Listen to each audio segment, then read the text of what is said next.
પૂછે છે દાદા મેકરણને, ગિરનારના ઉત્તમ શિખર ઉપરથી ચલમ પેટાવી એનો દમ લઈ ગુરુ મહારાજ મૂકે ઈ ચલમ જાય નવનાથ સિદ્ધ 84 ઈ દમ લઈ અને ચલમ મૂકે એટલે જાય ગુરુદત્ત મહારાજ પાસે આવી આદિ અનાદિની ગેબી પરંપરા ઈ ચલમને એક દિવસ દાદા મેકરણે રોકી લીધી, વચ્ચેથી ઉતારી લીધી એટલું જ નહીં, આખી ચલમ ખાલી કરી ગયા. ગુરુદત્ત મહારાજ પાસે ચલમ આવે, ગુરુ મહારાજ વિચાર કરે કે આ કોણ ખાલી કરી ગયો છે. ધ્યાનમાં જોવે છે તો ધૂણા ઉપર બેઠા છે દાદા મેકરણ. જીનો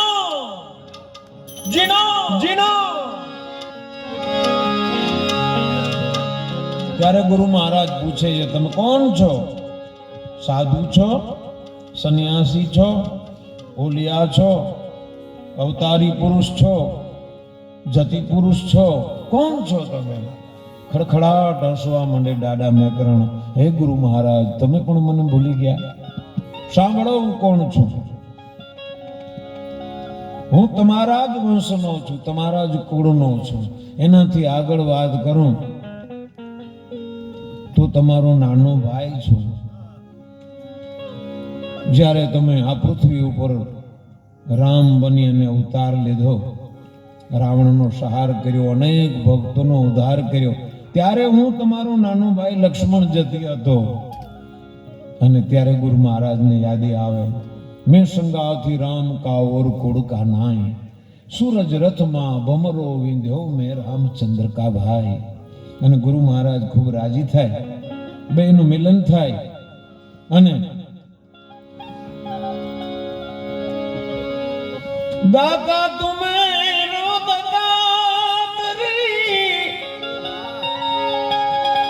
मैं करण के मैं मंगनहार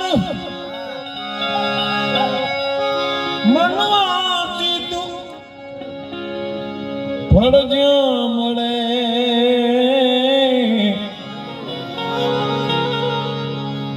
માતા અનસુયાને દ્વાર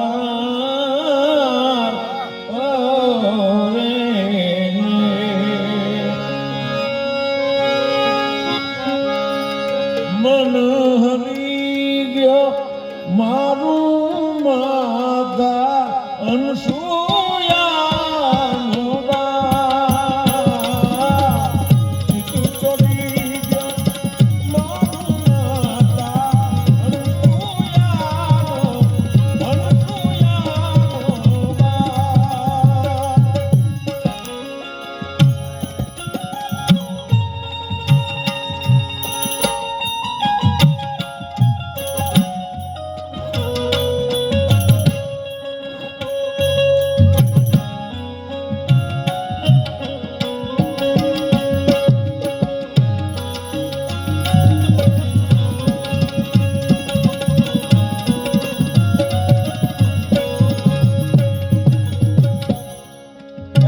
સ્વરૂપ ગુરુ મહારાજનું સિદ્ધો કે સિદ્ધ, ગુરુઓ કે ગુરુ વર્ણન કર્યું છે.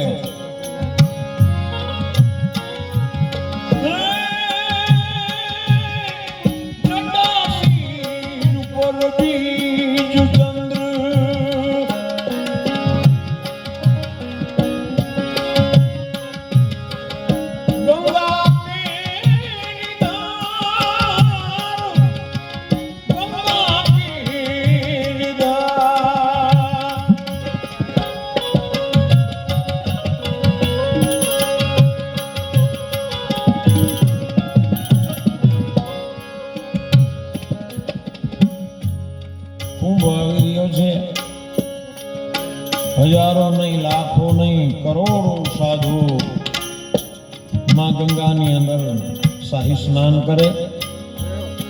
ગંગા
નાગમાં તિલક શોભે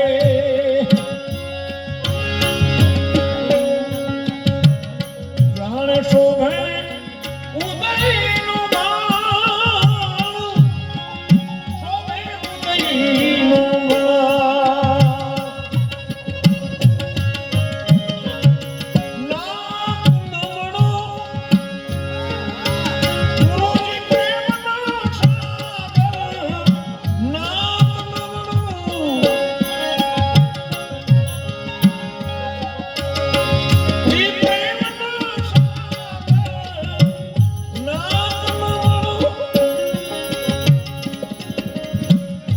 સ્વરૂપ છે ગુરુ મહારાજનું વર્ણન કર્યું છે. કુંભ મેળાની અંદર જાય લાખો કરોડો સાધુ હોય પણ કોઈ સાધુની મસ્તી એવી હોય એનું ભજન એવું હોય બેઠા હોય તો આપણે થાય કે ગુરુદત્ત મહારાજ બેઠા છે, બેઠા હોય તો આપણે થાય કે શિવજી મહારાજ બેઠા છે, અવંતિકા ભારતી બાપુ બેઠા હોય જાણે સૂરજ ઉગ્યો, જાણે ભોળાનાથ બેઠા છે.